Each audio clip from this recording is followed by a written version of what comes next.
He placed a stick carefully upon the fire and resumed his meditations. It was the same everywhere, with all things.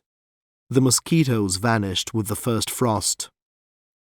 The little tree squirrel crawled away to die. When age settled upon the rabbit, it became slow and heavy and could no longer outfoot its enemies. Even the big bald-face grew clumsy and blind and quarrelsome, in the end to be dragged down by a handful of yelping huskies. He remembered how he had abandoned his own father on an upper reach of the Klondike one winter, the winter before the missionary came with his talk-books and his box of medicines.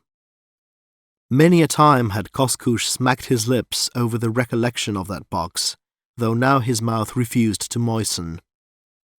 The painkiller had been especially good. But the missionary was a bother after all, for he brought no meat into the camp, and he ate heartily, and the hunters grumbled. But he chilled his lungs on the divide by the Mayo, and the dogs afterwards nosed the stones away and fought over his bones. Koskush placed another stick on the fire and harked back deeper into the past. There was the time of the great famine, when the old men crouched empty-bellied to the fire and let fall from their lips dim traditions of the ancient day when the Yukon ran wide open for 3 winters and then lay frozen for 3 summers. He had lost his mother in that famine.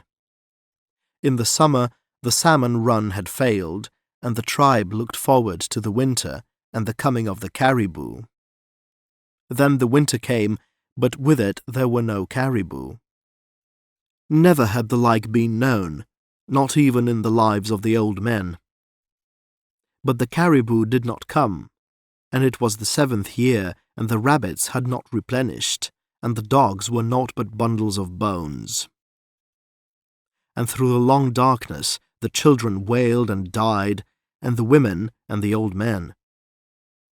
And not 1 in 10 of the tribe lived to meet the sun when it came back in the spring. That was a famine.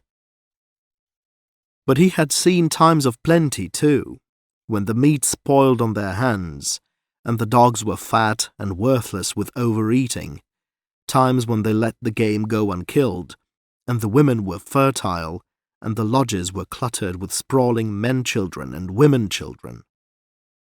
Then it was the men became high-stomached, and revived ancient quarrels, and crossed the divides to the south to kill the Pelis, and to the west that they might sit by the dead fires of the Tananas.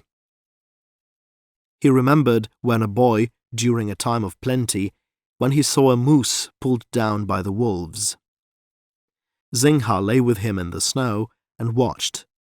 Zingha, who later became the craftiest of hunters, and who, in the end, fell through an air hole on the Yukon.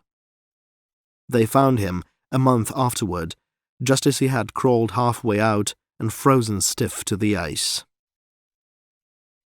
But the moose. Zingha and he had gone out that day to play at hunting after the manner of their fathers. On the bed of the creek, they struck the fresh track of a moose, and with it the tracks of many wolves. An old one, Zingha, who was quicker at reading the sign, said, "An old one who cannot keep up with the herd.